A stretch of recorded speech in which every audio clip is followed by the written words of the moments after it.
Sumeru is here, and it's time for Goku to add another nation to his list. But before that, let's go over the rules. First rule, we can only use Traveler. Second rule, level 1 dull blade only. Third rule, use the respective element for each region. And the fourth rule, no co-op. So let's see if we can beat Sumeru using the lore-accurate Traveler. We start our journey by living the life of an average Genshin player, getting ignored by women. Which means we're on our own trying to find directions. And the first thing we do is web swing up a rock so we can finally touch some grass. It took them 2 years, but we finally have a good traveler. This is Dendro Goku, who is by far the best traveler. Our abilities include the shotgun blast and the lamp of Allah. Praise be to Allah! And these are the artifacts. We are running a 2-piece Scholar and 2-piece Exile because I don't have any elemental mastery sets. But on the bright side, we get to use our lamp more. We walk into the cave and see some, illegal activities. But since Goku grew up with the Dare Lion, he won't participate in this event. But as we leave, the Zaza catches up to us and we faint. This causes us to wake up in probably the best looking part of the game. And we talk to a tree. No one will believe you. But it was just a dream. Because we wake up inside of Kokiri Forest and meet Kale and her master, Tainari. Tainari tells us that many people in Sumeru partake in those activities because it puts them closer to the Dendro Archon. And since we follow the Dare Lion, we aren't really used to that type of stuff, so that's the reason why we passed out. We tell Tainari what we saw in our dream and he tells us to rest. But was it actually just a dream? I don't know, let's go to the next day. We catch up to Tainari and Kale and walk into a, very interesting conversation. I have a vision too! Am I useless to everyone now? Yes. Tainari tells us to help Kale do her job since she's useless to everyone now, and we head over to the statue to clean it. But on the way, I stop to look at this thing because, to me, it kind of looks like the dog from Full Metal Alchemist. Then we go up to clean the statue and we talk with Kale again. Kale accidentally drops her wallet, and since Paimon's free to play, this makes her extremely upset. Paimon won't forget this! It's time for some Paimonial wrath! No! Don't touch me! This Paimonial wrath makes Kale freak out and she leaves. Look, she's practically running back. Paimon can't even see her now.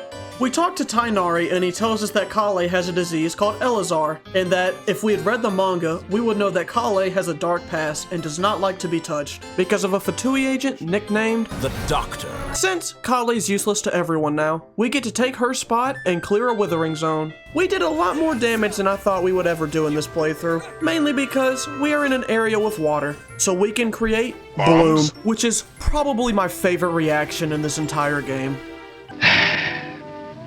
I love you. We head back to Kokiri Forest and find out that the woman we met earlier is in trouble, so we go back to the cave to help her. Think fast, Chuckle Nut!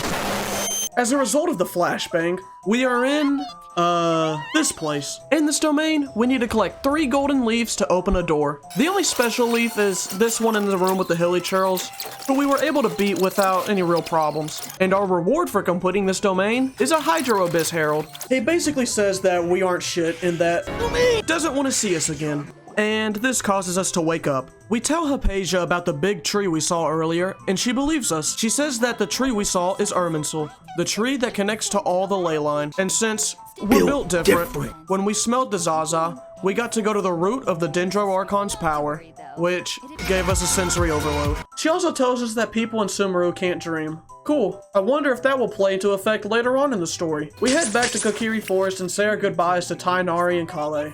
And then we make our way into Sumeru City. We make it to the gate, and this guy tells us that in order to enter Sumeru City, we need to have our AirPods on. The AirPods were originally created by Greater Lord Rukkhadevata, but after she died, the people of Sumeru created an institution called Apple and expanded upon the AirPods. Now they can give us almost any information in the world, including details about people's personal lives.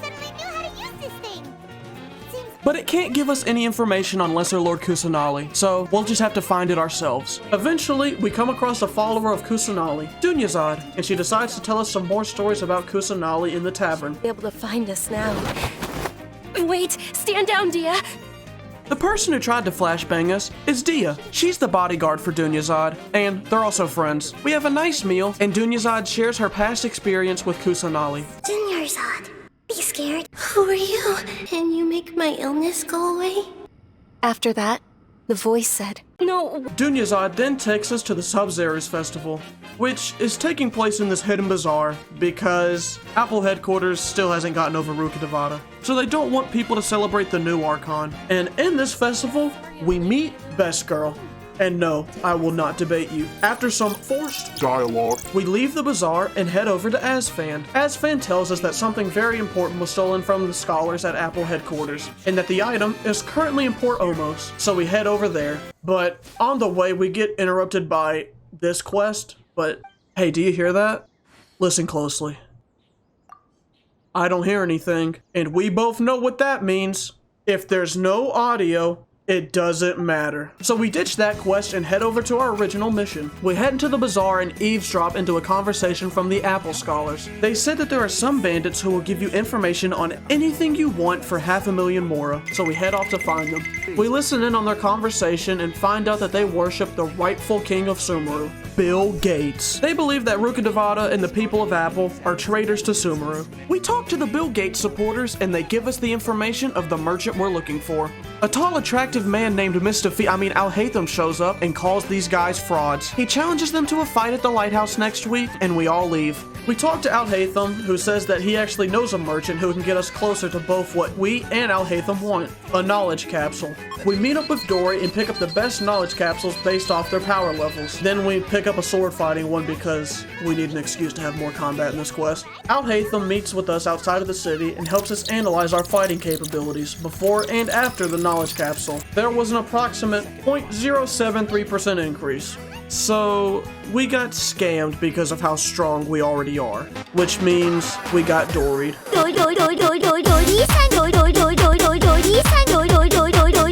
We head back into the city and find out that the bandits we talked to earlier actually have the special knowledge capsule that we're looking for. So we head over to the lighthouse to fight them for it. We take on the reskinned treasure hoarders in a battle that really wasn't that bad. The main strategy was to take on the enemies one-on-one and use a technique I like to call the fun zone. The fun zone is when we fight an enemy and just keep charge attacking them in a corner, which makes it to where they literally cannot do anything.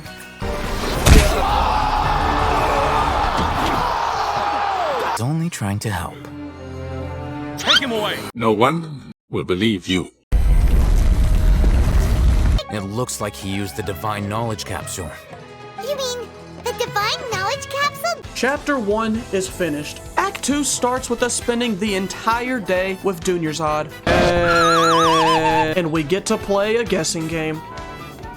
Blowing bubble, blowing Zaza. She got big old titties. I said goo goo, goo gaga. We walk around some more and walk straight into an ambush. Finally, some more combat, never mind, because Dia takes over for us. Yay, thanks Dia. We run as fast as possible back to Dunyazad, and she takes us to the Sub-Zerus Festival because she really wants to see Nilou dance. But as we get there, Steve Jobs tells Nilou that she can't dance here, and that they should celebrate their god elsewhere. With that, the Sub-Zerus Festival is over.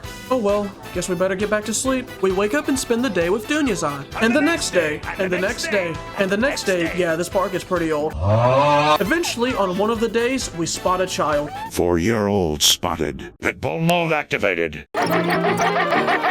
We catch up to the child who summons Dunyazad. This child's name is Nahida, and she knows that something bizarre is going on in this adventure. Apparently, this is the real Dunyazad, and she doesn't have much longer to live because she has Elazar. And instead of telling us what's going on, it's our job to get to the bottom of this, with a new gameplay mechanic called thinking. We guessed time loop, and that's wrong, so it's on to some more research. We take Dia to meet Nahida and the real Dunyazad, but she can't see them because she's not the main character. However, she is a playable character, so she can feel Dunyazad's presence, which convinces her that we aren't just having a schizophrenic meltdown. But the day ends, so she won't remember tomorrow, so we'll still look crazy to her. The next day comes, and we see that this time, Dia doesn't have any scratches from fighting those mercs, which means memories are erased, but not muscle memories. Upon this conclusion, we talk to the child, who tells us good job, but we are still wrong. So we should get some rest and take a Duke. Duke Duke. The next day comes and Paimon says a line that I actually thought was funny. I'm upset that Duke Duke did that! Our next idea is to try and leave the city, which apparently didn't work because we tried this in the 1930s and that didn't accomplish anything.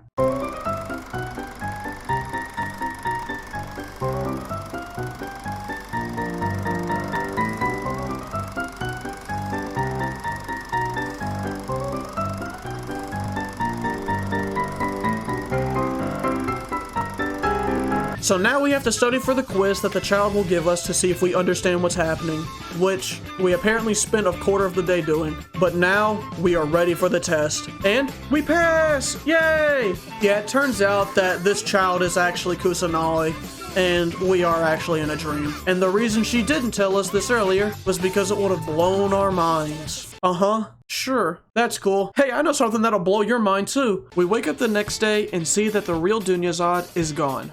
Her consciousness could not survive the dream harvesting, so she disappeared. And now we're in an even bigger hurry to find the dreamer. We think it's this guy, but honestly, do you think this NPC is going to have any type of relevance? Then we go in and take Dia's place against the mercenaries, because we need to let out our anger on some people and put these guys into the fun zone. Finally.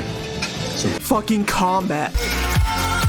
We sit down at the bench and just accept that this is over. We're stuck. We can't find the dreamer. But then the puppet speaks. Don't live your life with regrets. And we realize she's right. We can't live our life with regrets. So we go off to tell Nilu our true feelings. We see Steve Jobs and we tell him to back off our woman and realize that he isn't real and that he died in 2011. We remember that Nilu wanted these flowers, but they can't possibly be here because they went extinct, which means that we found the dreamer. We tell Nilu that she needs to wake up, but she wants to perform her dance first, which finally gives Dunyazad the chance to witness the performance. I'd be lying if I said I would have loved to see Nilu's dance.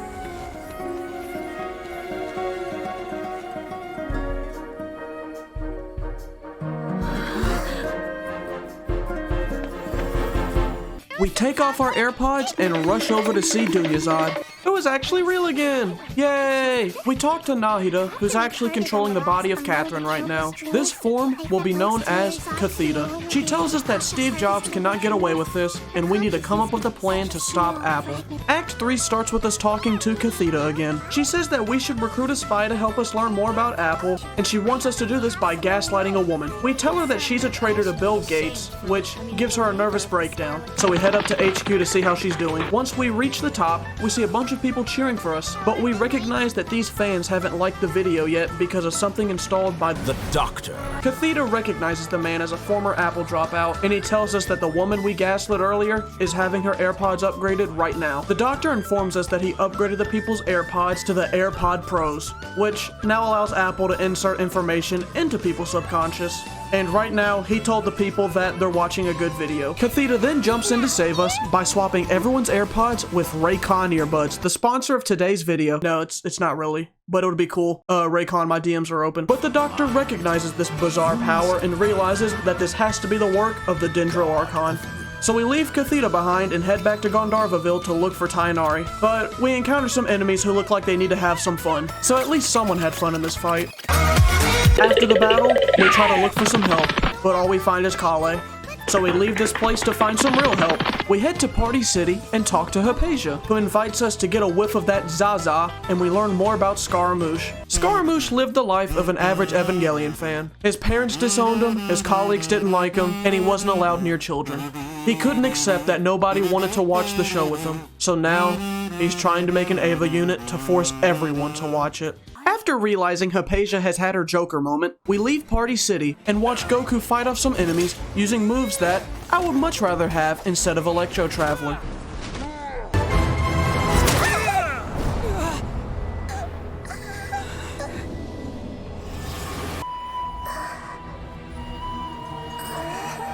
We return to our adult body and find Tainari. Yay, a useful character. He tells us to go to the border wall so we can find some more information. At the wall, we reach Al-Haytham, who leads us inside the desert. And let me just say real quick, thank you, Hoyoverse, for not including, like, a blazing heat mechanic. It's just so nice. Here, let me give you a kiss for that. Once we reach the desert, we get stopped by the head of security at Apple. Sino. Sino tells us that if he had let the beast out, we wouldn't have stood a chance, which leads to everyone having a big argument about power scaling. Sino brings up that Alhaitham has an unfair advantage because of his Divine knowledge capsule. and Dia shows up because she wants to witness this debate, but everyone has to go back inside because of the sandstorm. Inside the village, we meet Candace. We both know where this is going, so I'll just do it real quick. Candace, dip in your mouth! The argument continues and nothing happens until eventually we hear a noise outside. Outside, we get to fight the wolf enemies, or as I like to call them, the bastards. After a very painful 7 minutes, we talk to the village leader and he tells us that some of his villagers have gone missing, which leads to this kid asking us to help him find his granddad. You'll help me find my grandpa, right? No. And that's the end of Act 3. Well, that was kind of abrupt. Act 4 starts with Sino awakening the beast inside and interrogating Bill Gates supporters into giving us clues about what's happening. Essentially, there have been rumors that Bill Gates will come back and his supporters will join him to take back Sumeru. But that's just a theory. A game theory. Soon after, we go help Isak with finding his granddad, because that's the point of this act. After some detective work, Sino comes to the conclusion that Isak's granddad was lured away with the scent of Zaza. Back at the border with Dia, we walk straight into an ambush. Oh no! After the intense battle, we take 3 of the guys back to the village to interrogate them. We find out that Apple has been spreading misinformation online, trying to deceive everyone about Bill Gates' return, which leads to us talking to Alhaitham, the coder at Apple. Alhaitham does the impossible and talks to a woman who tells us that the scholars may have gone into the desert. So after trudging through the desert, we come across an abandoned hospital and fight off some hilly churls, bigger churls, and biggest churls. Alhaitham does the dendro puzzle for us. Aw, thanks man. And we head into the hospital. But there's some more barriers that we need to break through, and this time it's our job to complete the puzzle, which is just fighting these annoying enemies that like to fly away from me. Once that's done, we head back inside and see a man having a schizophrenic meltdown. Awkward! Back with the other gang, we found out that Apple has been playing Sino Like a damn fiddle! because they keep reading his every move. So we decide to pull a fast one on them by heading back into the desert. In the desert, we come across what appears to be a very old, earlier design of the AirPods. After some more digging, we come across a bunch of Bill Gates supporters and Dia. These guys have been holding Apple employees as hostages in hopes of negotiating with Apple. Alhaitham offers to be a hostage in exchange for freeing all of the other employees, since Alhaitham is a playable character and he's worth more. The leader doesn't trust Alhaitham, which leads to Dia offering her arm as a proof of honesty. Oh wow, that is hardcore. I can't believe they would actually cut off a playable character's arm. Stop! Oh, wait, I forgot what the T stands for in this game's rating. Regardless, the leader believes us and he agrees to make the exchange by the pyramid tomorrow. Whose side are you on here? Shut it, Paimon. It's tomorrow, which means that we have to make a long walk to the front of the pyramid to make a prisoner's exchange. At the exchange site, we see that the leader only brought Isak's grandpa, and not all of the other employees like he promised. You agreed to bring all of the scholars! I lied. Dia then attacks the leader. It should have been me, not him! It's not fair! But the clap of her ass cheeks causes an earthquake. Everything's okay though, because Isak's grandpa still had his AirPods on, so Nahida was still able to use some of her powers to save us. Now it's time for the pyramid domain, which really wasn't too bad up until this point, because I really hate these flying enemies, and they have increased resistance to Dendro, which is just so much fun. We then take a portal to meet Anubis, but Anubis can't talk to us right now because he's too busy in the afterlife weighing hearts on a scale to see if they're heavier than a feather. No, that's actually what he does. You can look it up. Nevertheless, there's some ancient text in front of him that Alhaitham can translate because he used Duolingo and he's fluent in over 20 languages. Long story short, a long time ago, Bill Gates exposed his people to the dark side of the internet, which caused chaos and despair to everyone in the land. Rukkhadevata then showed up and cleaned everyone's browser history, so that way they would be free from having to see these awful things ever again. By doing this though, Rukkhadevata exhausted all of her strength and turned into a child. But this wasn't enough, so Bill Gates chose to sacrifice himself by establishing parental locks for everyone, so that way this type of degeneracy could never come back. We're leaving! Stop yelling.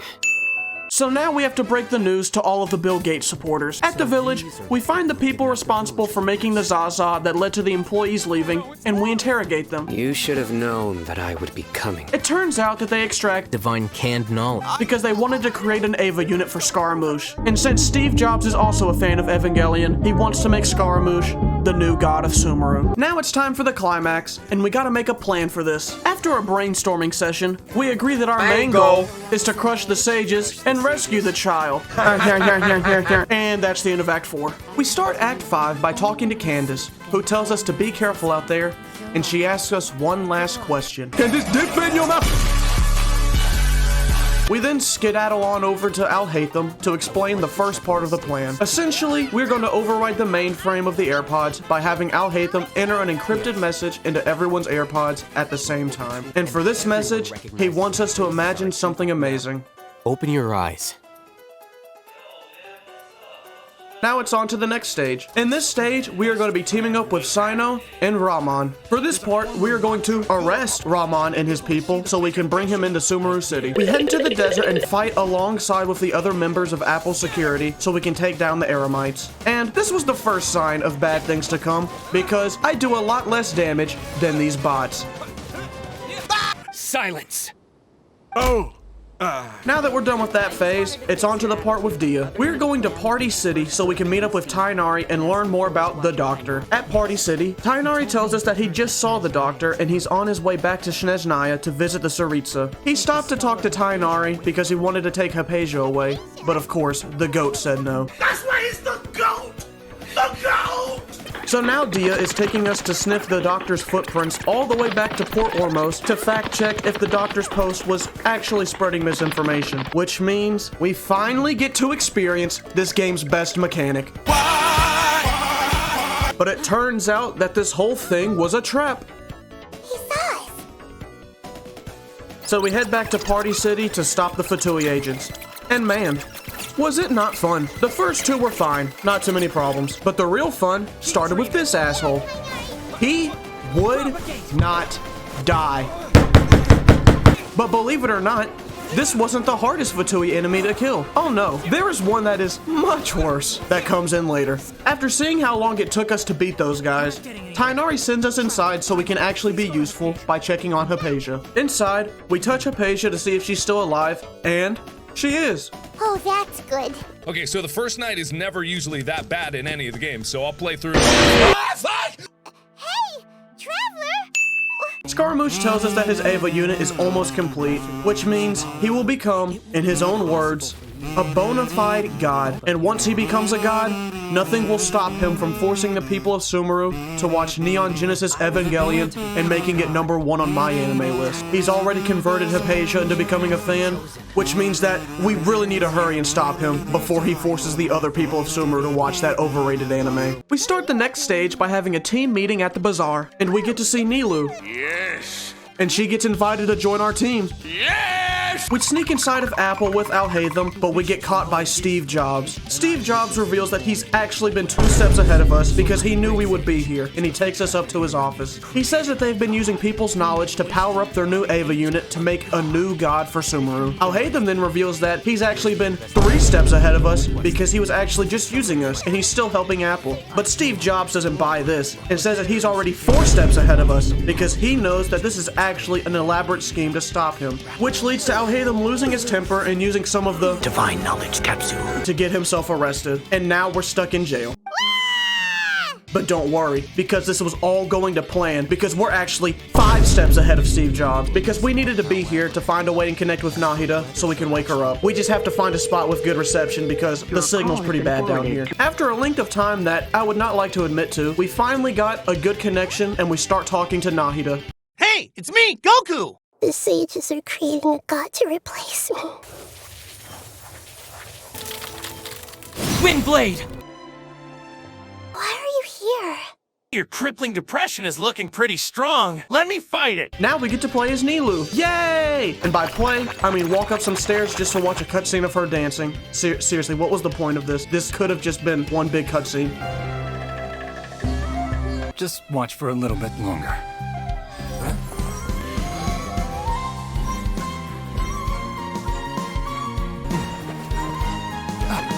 You're gonna want to see this. They're overriding the mainframe. In English, Four Eyes. They fucking are pussies. Now that the guards have been distracted, it's time for us to play as Nahida. And I gotta be honest, her kit seems kind of boring. All she can do is hide behind houses and return to the position behind the house. It's pretty bad, not gonna lie, but I'd still say she's a lot better than Electro Traveler. We lead the guards into the bazaar, which means they get to have fun with Dia and her group.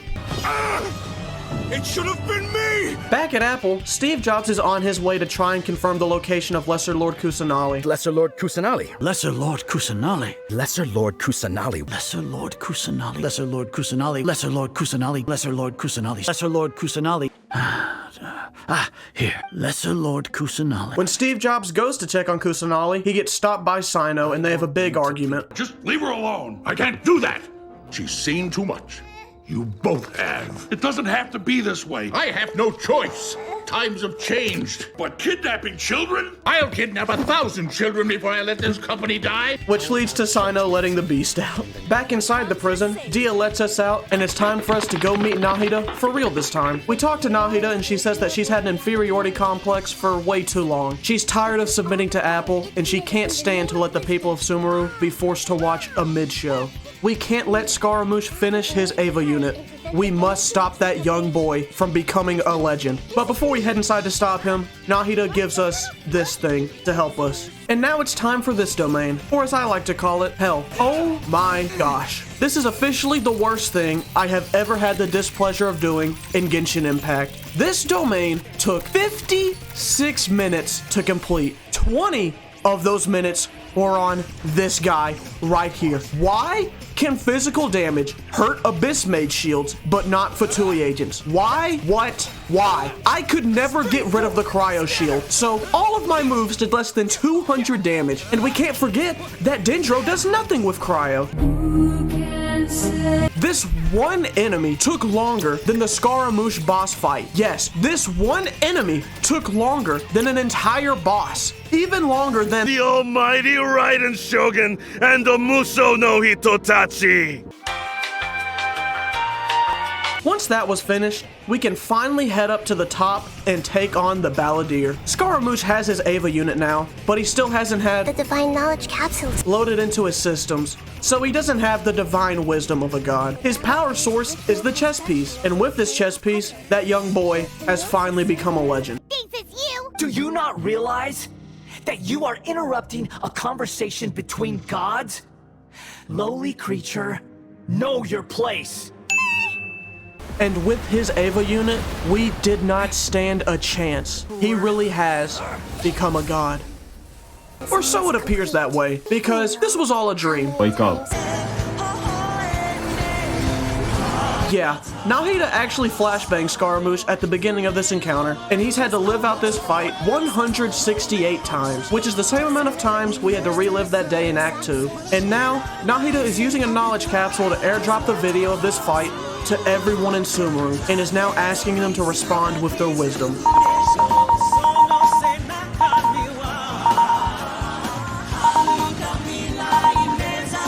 So we can find a way to stop this god and become a legend.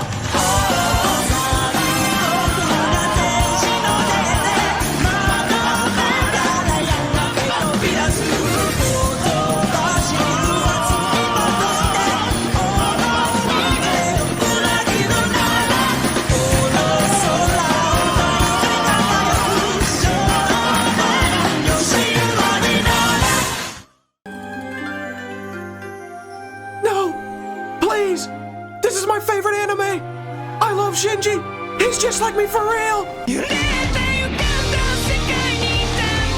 Now that we have this extra gnosis, we can finally go to Irminsul and find out what Rukkhadevata meant when she gave us her message. No one will believe you. We enter Rukkhadevata's consciousness, which looks pretty polluted, and in order to reach her, we have to do some platforming and fight some really, really, really obnoxious enemies.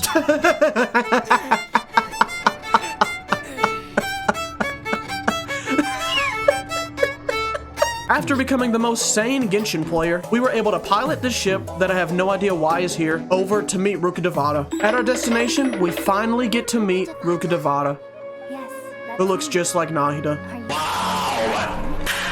Rukadevada tells us about the dark side of the internet and how there was this awful place called Twitter that took all of her energy to seal away. She created the AirPods to use people's knowledge to help her fight this evil entity at the cost of their ability to dream. The problem is that even if she died, everything related to her, including Twitter, would still be around. So she needed someone else to come here and remove her from Irminsul, which would make it seem like she never existed. In that way, in the future, if you were to talk to someone and say that you had to kill a little grass god who was connected to a big tree in order to save the entire world, no one would believe you. This is the answer to the mystery of Rukadevada. It all comes together like a beautiful piece of tapestry. Boom! I made the joke work. I wrote that 2 months ago before Act 5 came out. Booyah!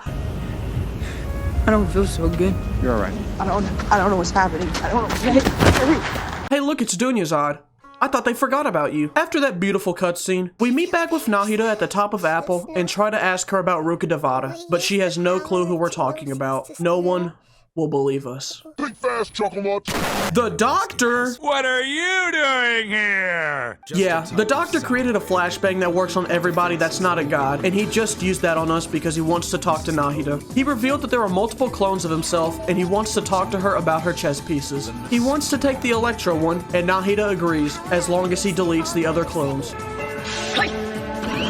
But he's not done. The doctor wants the double whammy. He wants that dendronosis. He mentions to her about a theory that the skies of Teyvat are fake, which piques her interest. So he proceeds to lay out the entire plot of Chicken Little. Several days later, we wake up from our coma and get invited to join in on a grand feast at the bazaar. Everyone is here, including Dunyazad. Hey Dunyazad. And we have a great time. And now that the feast is over, it's time for plot. We head up to meet with Nahida again, who explains to us a lot of different things. First thing, Scaramouche is in a hospital, recovering from a coma. Second thing, Fontaine, the Nation of Justice. This is our next location, and the name of their god is Focalor. She usually shows up at trials, so my guess is that Fontaine's quest is going to start with us being charged with trespassing, and she just so happens to be at court.